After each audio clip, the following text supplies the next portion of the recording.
Hello everyone and welcome back to Milo Farms. We're doing a little bit of upgrade today here on the RX-1. Years ago when I picked this up, we'd installed a heated face shield plug-in on it, and we'd installed the one that came with the heated face shield. What we did is we put it right down here, and it kind of dangles there, and then you'd pull it up and plug into it. But the issue is a couple of things. It's really not convenient down there to get to, and then the cord is not quite long enough to reach it down there. The other problem, and the bigger problem, is you've got all this extra wire that loops up through here, and then it goes down here, and then the only place I could really tie it in effectively without a bunch of work down by the battery box was I tied it into these two leads right here that are actually the jump starting leads for this sled that stick out right here and have little rubber boots that sit over them. When I got the original wiring harness, it didn't come with a fuse in line, and I thought it's got to have a fuse, especially if it's going to be wired right to the battery. So I used this little aftermarket, just universal fuse, put that on there, and that's worked for many, many years. The other thing I've got tied in here is a plug-in for the battery tender. So I've got two different things going on here, all tied into the same thing. So what we're going to do today is we're going to strip all that off, and we're going to tie on a new heated shield cord that I think is going to be a little bit better quality. And the goal is we're going to tie it in to the hot side of the starter solenoid, which, if I'm correct, is right down under here. So what we're going to do is we're going to install this wiring harness right here. You can see on the left it has the RCA plug-in, and then on the right you've got a fuse, which this one currently has a 5 amp fuse in it, but I think we're going to switch that out to a 3 amp. And then it also has the positive and negative leads here. So we're going to hopefully hook this red one on the starter solenoid on the hot side of that, the side that's always hot.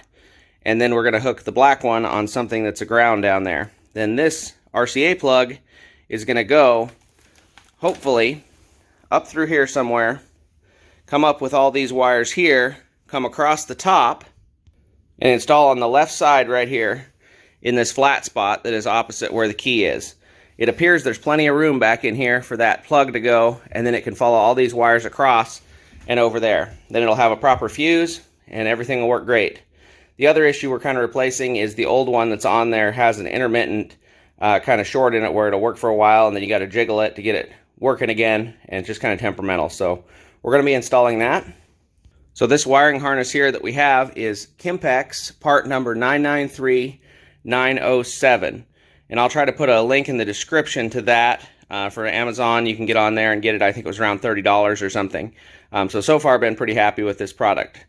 So I think the first thing we're going to do to get started is we're going to go ahead and take the air box off. So as you remember from the last video we did a few weeks ago, to take the air box off, you're going to have 4 screws, one on each carburetor, one here, here, here, and here. And then in the front, you're going to take off this rubber strap. Then right under here, you're going to disconnect this hose. And on the opposite side underneath, you're going to disconnect the other small hose and take the air box up and away. So here we are, we've got the air box removed. You can see right here is the starter solenoid. You've got the wire on the back right here that goes to the starter. And then you've got this wire right here, which comes from the battery and also comes up to this jump starting lead. So what we're going to do is we're going to tie in right there with the hot side, and then we'll try to find something we can tie in for the ground side.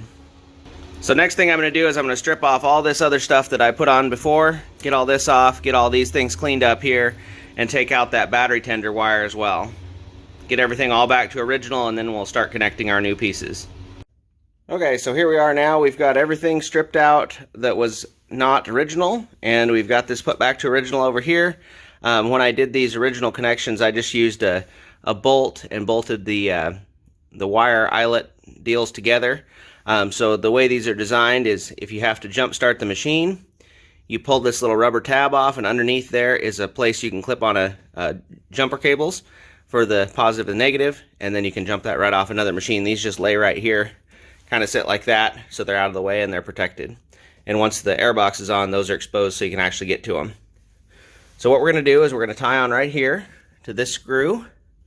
That's going to be our positive. And then looking at this over here, I think we're going to tie onto that screw right there for the negative. I think that should work pretty well. Then we're going to trace this wire up through here somewhere, Probably tie the bundle of extra wire over there, come up with these other cables here, come underneath, and then we're gonna have to drill a hole here. Not my favorite thing to do to drill a hole, but I think reliability wise it's gonna work, and that's gonna almost look like it was designed to have it right there in that little flat spot. So I think it's gonna look pretty good. So there's the starter solenoid, and we've got the hot side hooked to the hot side of the starter solenoid, and then routed it up under here, and then I think I'll zip tie it to this red lead once it's all snapped back into place to keep it secure. And then you want to make sure you get this little rubber boot put back on the top there so it protects everything.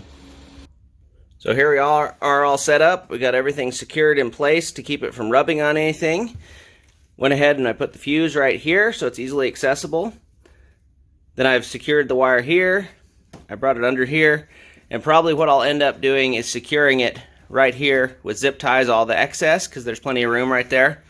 So now we're going to go up and we're going to start on this top, get the drill and everything that we need, take this silver part loose and figure out what measurements we can do to get that drilled and then get it mounted. Went ahead and got everything closed up. You want to make sure you remember on these boots for the carburetors, you want to make sure you have those clamps plenty loose so when they go back in they can snap down correctly. Also, if it's really cold out, sometimes that rubber doesn't want to flex, so you can take the air box in the house, get it warmed up, make sure everything's good to go, then they'll slip right on and get those clamps tightened up. Then put your flat back down so you can see everything over here is all good to go. You've got the original jump starter leads, you've got the fuse, everything's ready here, and we've got our lead positioned over here, and we'll go ahead and tear into the top. Went ahead and lifted this panel up as best we could. It's a little tough to get it off the fuel tank neck because of the cold, but it could be done if you really needed to. So you can lift it up, you can see in there, there's nothing that we're gonna hit when we go behind there, especially the gas tank. That would be one of the important things. So it looks like we're gonna have plenty of room. We'll go find about the middle of this spot right here and we'll drill us a hole. So there's our hole drilled, and we'll fish the wire through. This wire has a plug in the middle of it, so you can disconnect it there and then feed the plug through and then re-plug it back in once you get it hooked up. So there's the plug. We got it all mounted. You can see it has this little flip-up cover on it, so you can plug into it. We ended up having to take the covering off of the handlebars to be able to get the cover up, and then we also ended up having to take the grommet off of this fuel tank here, which is a lot easier said than done in the wintertime. So we got it all put back together, got the 4 screws put back. We're going to go ahead and put the handlebar cover back on. Then what I did is I ran the cord out with plenty of slack in it here, plenty of ability to move. Ran it underneath right here. And what I was going to do was zip tie it up to here with plenty of slack so it doesn't rub on these sharp points here and here. Take it over here to these other cords, down and around to meet up with the other end. And then we'll secure the slack over there. So we got everything all put back together. We got our meter on here. We want the center pole of this to be positive and the outer to be negative. So there we go. The meter's showing it's correct. The other important thing we want to remember is we want, when we make our pigtail for our battery tender to hook up to, we want to make sure that we make the center pin of that the positive as well. So if you used a heavy battery charger that put out a lot of amps to charge, you wouldn't want to use something like this. But in our case, all we use is just little battery tenders. So I think it's going to be great. It's going to simplify the wiring on the machine, make everything a lot less complicated. And if you look over here on the right-hand side of the machine, you can see we've got our wire coming down right here. It's loose so it doesn't rub hard on anything. We just put a light zip tie on here just to keep it in the right position. Across here, just like we had the old one. And then all the excess is tied up here. We've got our fuse available here. And then we've got our jump start lead still available now. So now that we have everything electric start, I thought it would definitely be important to keep those jump start leads available, because if you do have a dead battery on the side of the trail, you wouldn't have been able to get to the battery without taking a bunch of things apart. So I hope everybody enjoyed the video. Remember, you can't finish a project without getting started.